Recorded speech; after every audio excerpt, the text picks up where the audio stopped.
You've heard me talk about down low men, and you've heard me talk about financial fraud and schemes. Let's talk about the two together and why this is such a popular duo.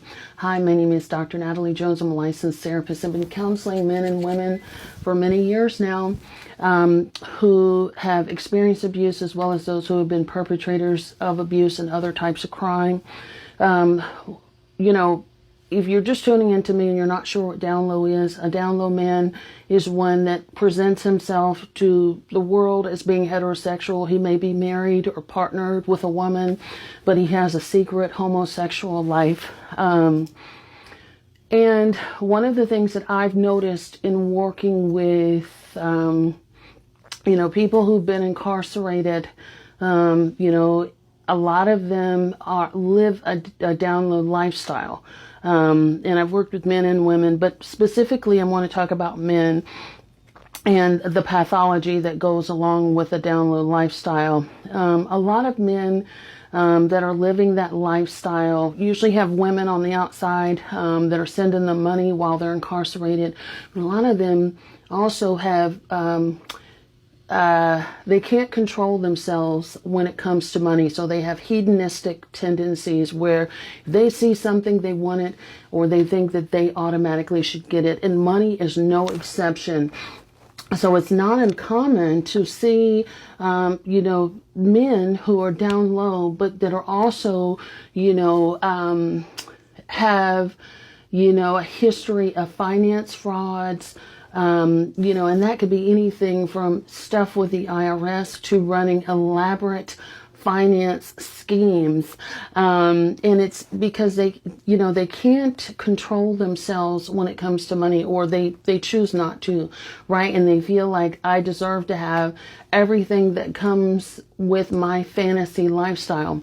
And this is why, the women that they're married to are also financially taken advantage of too. And they know this, they know that they want to set their sights on your purse when they get with you, right? And so, and this is why, one of the reasons why I don't respect the men that they're sleeping with, because a lot of times what they'll do is they will tell the men that they're sleeping with their plans about scheming the woman that they're going to be with, or scheming women. So a lot of times they'll just run those schemes by the men that they're sleeping with. Not all the time, but a lot of times those men will know a little bit more about some of the fraud and things like that are going on, because they, this is their way of sort of venting, right? And getting that emotional connection with that man, right? Oh, she makes me so sick. She really thinks I like her. She's so fat. She's so ugly.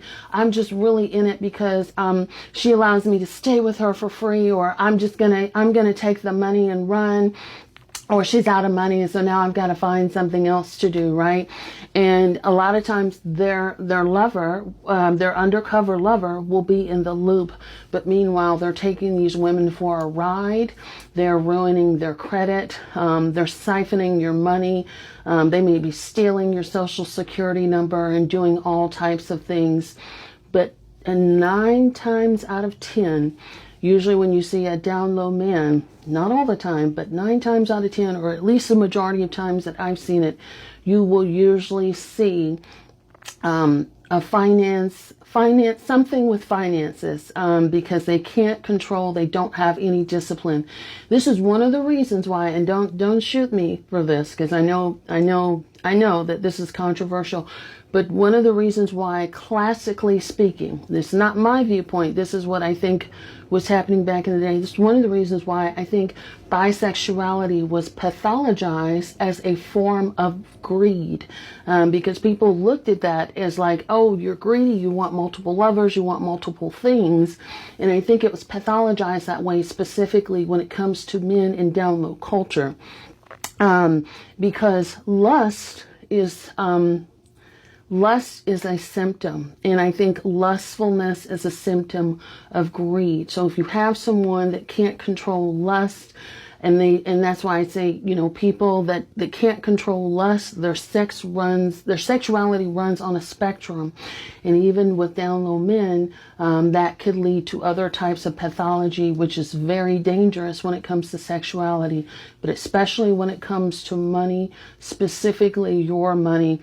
So, you want to keep an eye out on that, because a down low man isn't with you for just being a beard or a cover, right? That's what the folks call it, is a beard. They're with you for some reason that is benefiting them, and not just for a cover. So usually they're with you for your money or your resources, or to social climb, which is why it fits into the pathology of narcissism. And Atlanta, a place I've been to many, many times, there's a lot of black women and women of color that say Atlanta is the hub for down low men. I don't know, there's not really a whole lot of statistics on that. But what I will say is Atlanta has quite a number of elaborate financial fraud schemes. And there's one that I remember in particular. It was a young man. He was about 17, and he had opened up, he was not a doctor, but he had opened up a successful, thriving gynecology practice. And he had ran that like for a number of years, but he had a history of fraud and, so that, his lifestyle and things like that. I think he's been put away for quite some time. But Atlanta has a number of serious finance frauds. So if you ever get with somebody and you're not sure and you're questioning, one of the things that you could look at or have investigated is how good they are with their finances. And I'm not saying that everybody who's bad with finances has a down low lifestyle, but what I am saying is that should be a serious area of concern, particularly if you're older. If a man is asking you to co-sign or give him your credit, or, it's stolen from you. And I did a podcast, oh gosh, I can't remember her name. I did a podcast a few years ago with a forensic accountant, Bernice something. Sorry, Bernice, Miss Bernice. But we talked about, because this comes up a lot in court work, right? Which is work that I do. It comes up a lot where people are secretive and they do things with money. So always follow the trail of money, and that will usually lead you with your answers. But she talked about her process and some of the things that she uncovers when she's hired as a forensic accountant in divorce and family proceedings. But that was a while ago. But you guys, let me know what you think about that. And this isn't meant to be like. I always have to say this, but you guys, I think you guys who follow me know this.